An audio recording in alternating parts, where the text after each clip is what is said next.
E se eu te dissesse que o mundo antes do dilúvio era bem mais sombrio e enigmático do que imaginamos, que fez gigantes vagando pela terra e pessoas vivendo por quase 1000 anos, que a humanidade pode ter atingido um nível de conhecimento e tecnologia totalmente apagado da história? A Bíblia nos oferece pistas de mistérios sobre essa época perdida. Seres chamados Nefilins, filhos de anjos caídos com mulheres humanas, caminharam entre nós. Civilizações se expandiram sem limites, mas também se afundaram em uma corrupção sem igual. Então, veio o dilúvio. Mas o que realmente aconteceu? Por que esse conhecimento parece ser proibido? Hoje vamos desvendar esse enigma. Prepare-se para descobrir revelações surpreendentes sobre a decadência da humanidade, os gigantes pré-diluvianos, uma possível tecnologia esquecida, as advertências ignoradas de Noé e, por fim, o juízo divino que selou o destino daquela geração. Fique até o final, pois o que você vai aprender pode transformar sua visão sobre o passado e o futuro. Comente abaixo sua opinião, curta este vídeo, inscreva-se no canal e compartilhe esta mensagem. Imagine um mundo onde os céus e a terra estavam envoltos por uma densa escuridão, uma sombra espiritual que corrompia tudo ao redor. A terra, criada com perfeição por Deus, agora é dominada por uma força maligna que consome o coração de cada ser humano. A humanidade, afastada da luz divina, estava caindo em um abismo de imoralidade e violência. Mas não eram apenas as pessoas comuns que ameaçavam a ordem do mundo. Algo ainda mais aterrador estava ocorrendo. Seres gigantes conhecidos como Nefilins caminhavam entre os homens.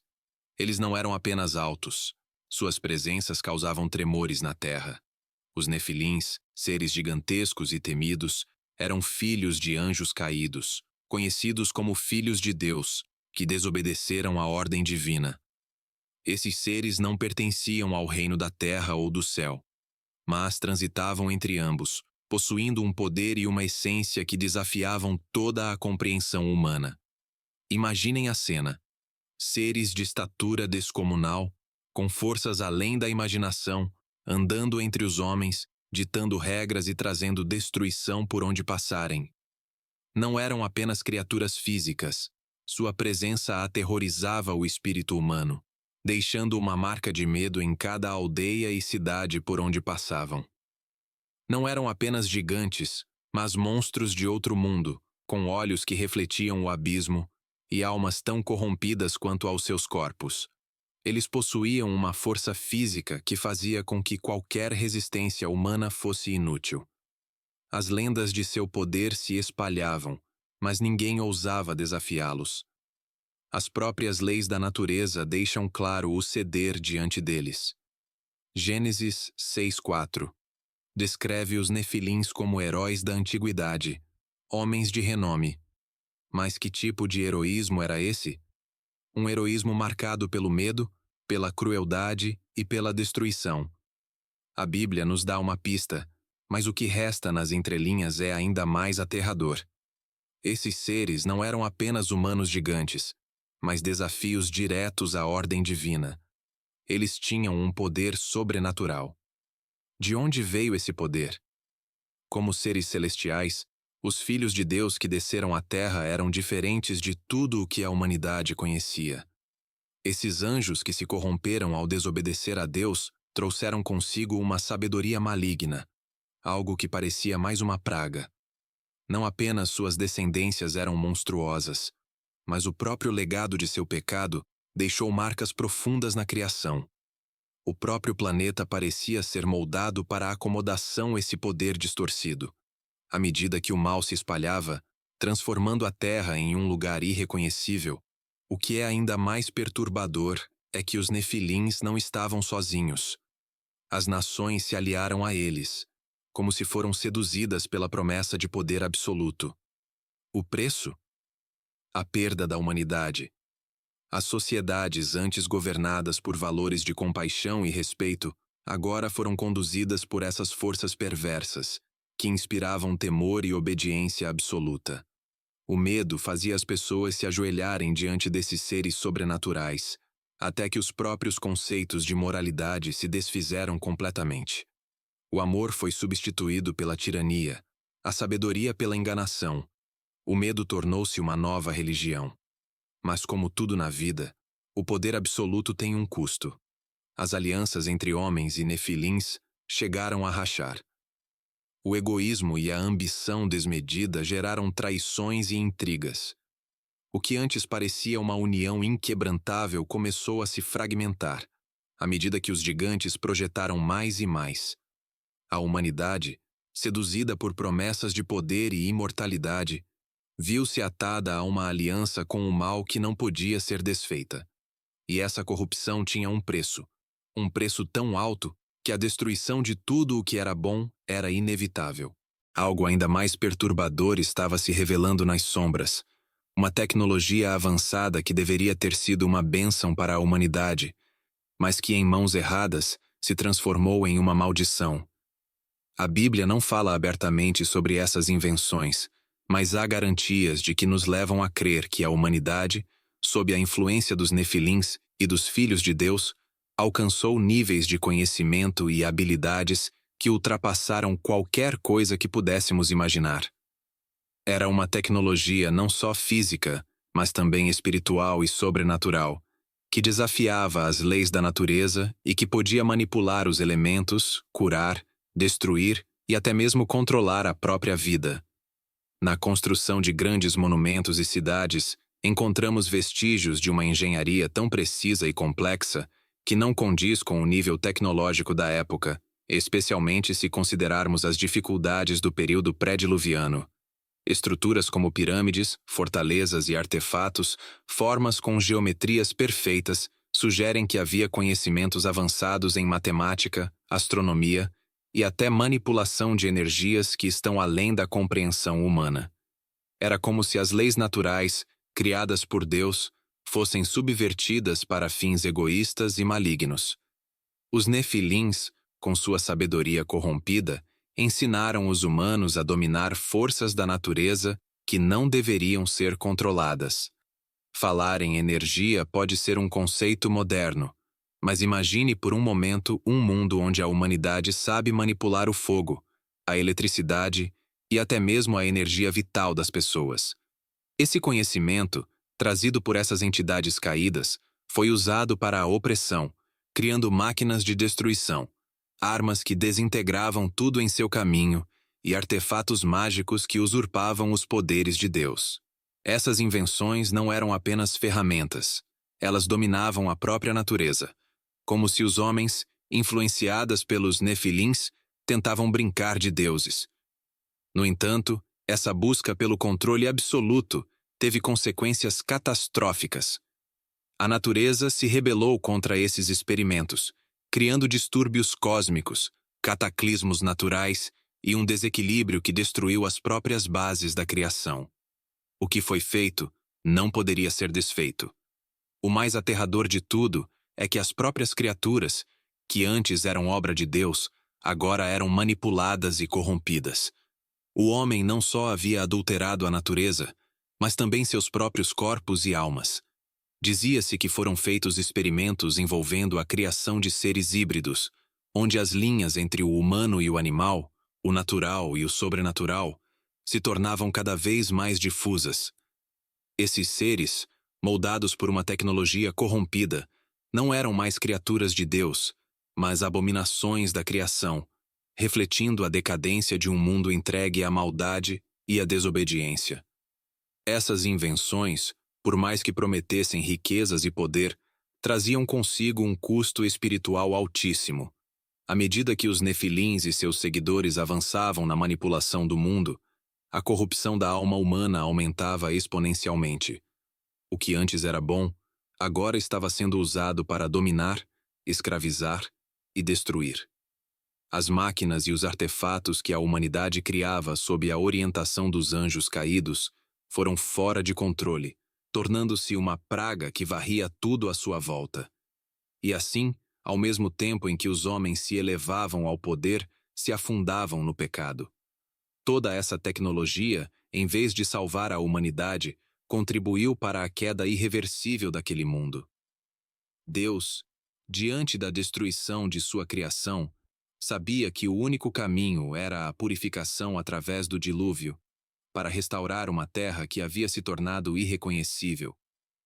O mundo estava se dissolvendo nas trevas. A humanidade não sabia, mas o tempo estava se esgotando.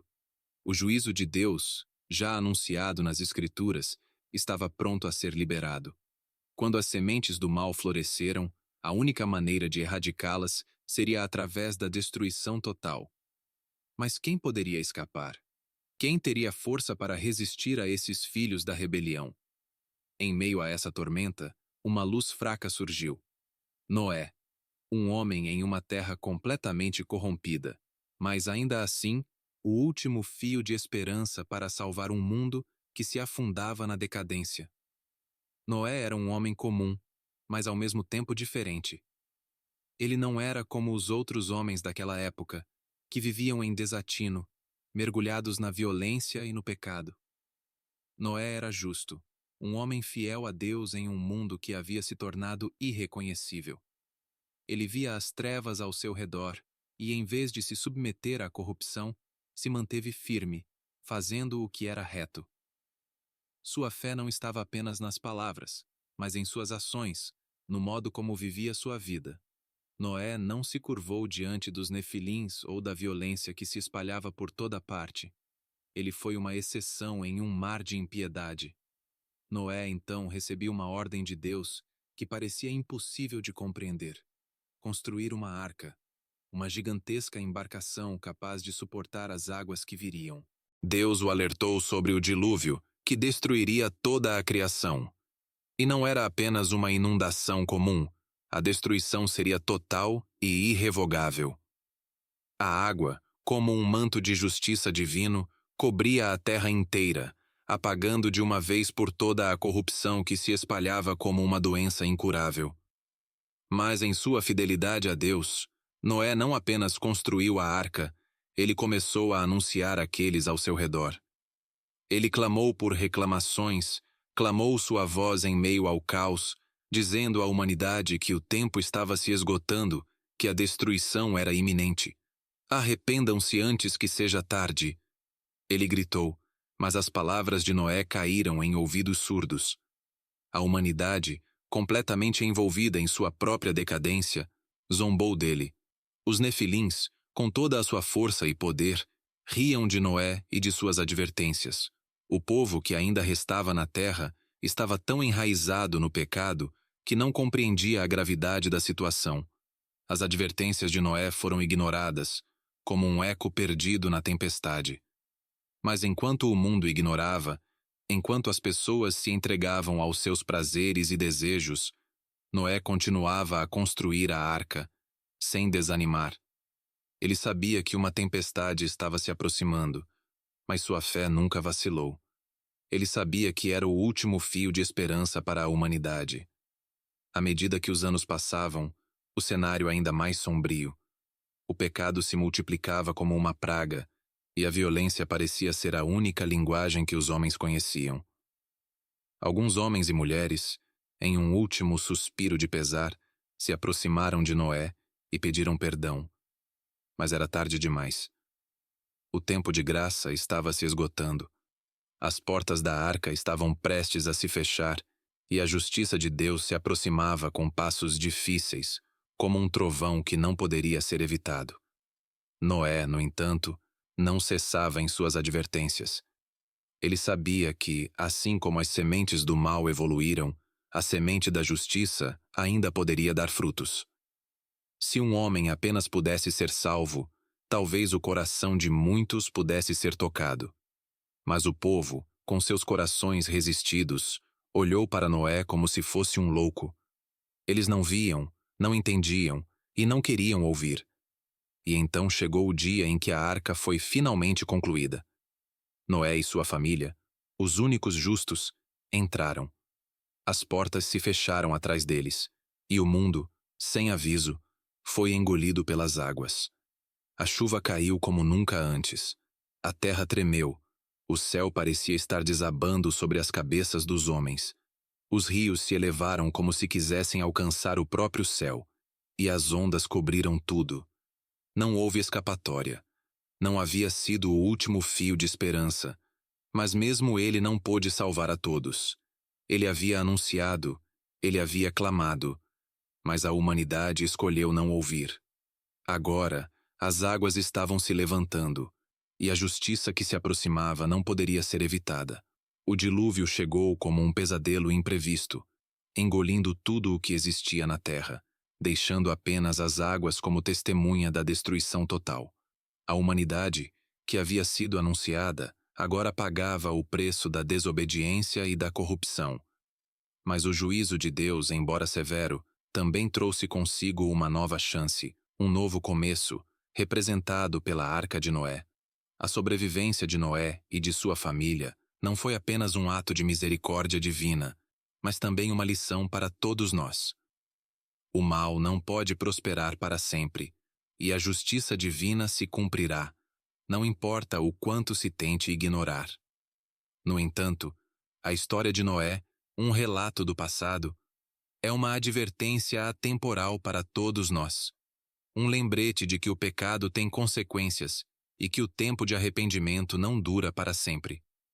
Estamos vivendo em tempos onde as sombras da decadência ainda nos cercam, e talvez, como no passado, o juízo de Deus esteja mais perto do que imaginamos. A pergunta que fica é: estamos ouvindo os avisos? Estamos fazendo nossa parte enquanto ainda há tempo? A história de Noé, com todo o horror e a esperança que ela carrega, nos desafia a refletir sobre nossas escolhas, sobre como estamos vivendo e sobre como estamos respondendo ao chamado de Deus para a mudança. A porta da arca ainda está aberta para todos aqueles que se arrependem e buscam a salvação. Mas será que vamos esperar até que a chuva comece a cair? Ou vamos agir agora, enquanto ainda há tempo?